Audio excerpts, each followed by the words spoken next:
Good morning. I'm very glad to speak with you this morning about the 1869 Society and the 1869 Memorial Fund, and to invite you to learn more about these at the Adult Education Hour on Sunday, May 4th. Sunday, May 4th. I hope you'll attend. It was some 18 years ago in 2007 that the 1869 Society was organized, 1869 being the founding date, in July actually, of this church. This church, as you know, is 156 years old. The 1869 Society is made up of people who have included First Presbyterian Church in their will or trust. And it's a way of thanking and appreciating them, not only those who are living, but those who have died.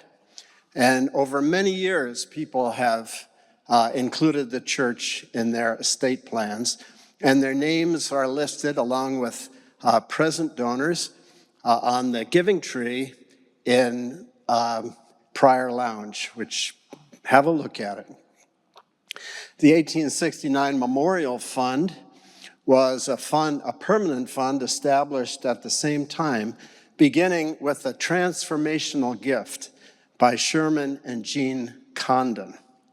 And I think it's especially appropriate that the Memorial Fund was established then with their very generous gift, because they were people of modest means and a modest lifestyle, yet they gave generously, and this gift got everything started, so that the 1869 Memorial Fund now has been a tremendous benefit to the ministry, mission, and work of First Presbyterian Church over the years. A percentage of that fund is used annually, and it allows the church to dream and to think big and to do things that it otherwise could not do. But what I'd really like to say this morning is, why would you consider leaving the church in your estate plans? And I'd like to tell you why I have, and my wife and I did. And it's very simple. It's because we love the church, and we love this church.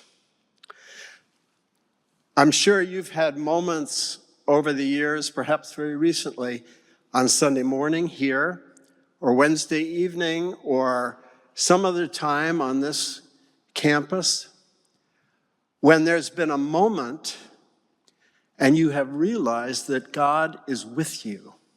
God has been with you all along, and that the Lord Jesus Christ has blessed you. And you've recognized that because you've been here.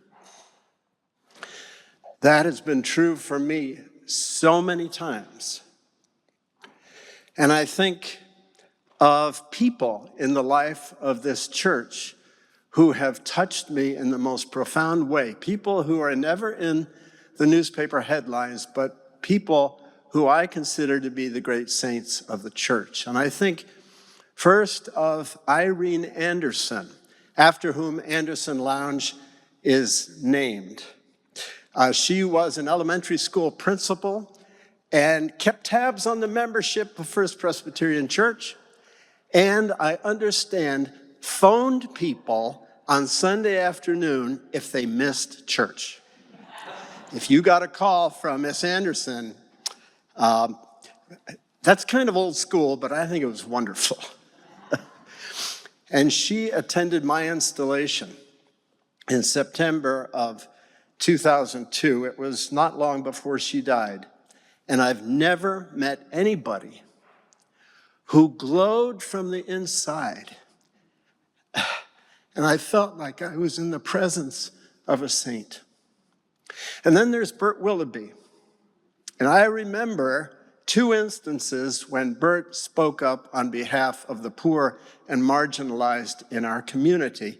And it was Bert whose initiative started the warming shelter and this church's participation, and our safe parking program, participating in that, where up to 5 cars can use our parking lot overnight to be safe. Bert was another one of those saints.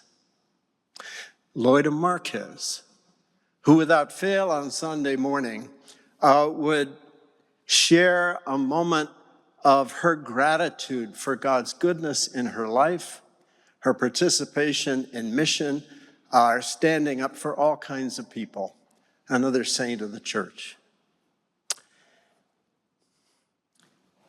And I think of Pastor Ann,